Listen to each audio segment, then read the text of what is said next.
Their inhalation and injection both took place. It was basically peer run. There was no funding for it at all. And Megan Olison, an RN, volunteered after a few months of it being opened and became quite famous and got a Human Rights Award for her work there because she volunteered to be the nurse on duty.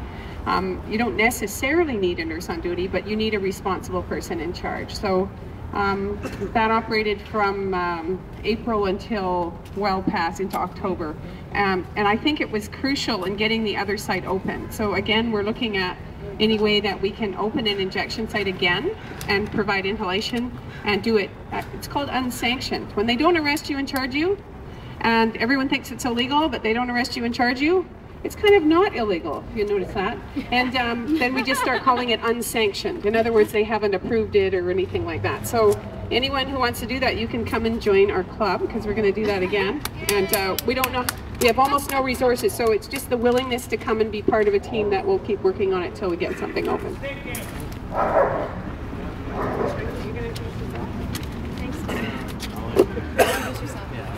Hi, my name's Dave Murray. I gotta Put it right a little closer. Okay, thank you. My name's Dave, and I'm going to talk a little bit about Insight. Okay, Insight, which opened in 2003, is one of only 2 supervised injection sites in the world. The other one being in King's Cross, Australia, Sydney, Australia.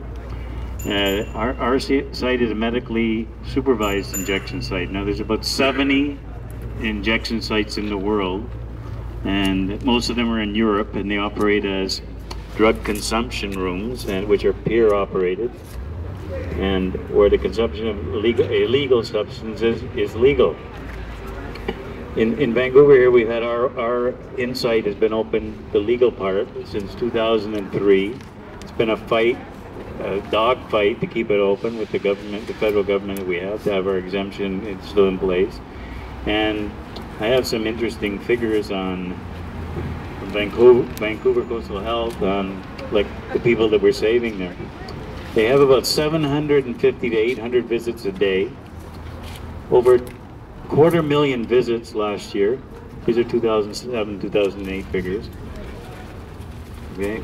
There's been more than 10,000 individuals registered at Insight to date. Okay. Now we go a little further here. Where are we?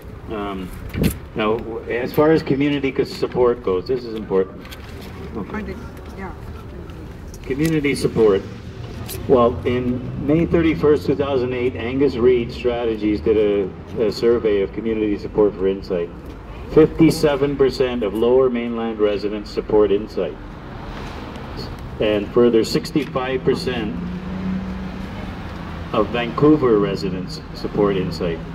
Now, I think I'm speaking to a captive audience here, and I could say, does anybody here not support Insight? Me! You got any good arguments against it? You got anything against it? Oh. Okay. Yeah. Okay. Here. Do you want to say anything about yourself? Oh, what yourself do? Yeah. Well, Why do you care? Just tell them why. Have occurred at Insight. Zero. More than 200 overdoses annually from April 1st, 2007 to 2008. 200 overdose, no fatalities.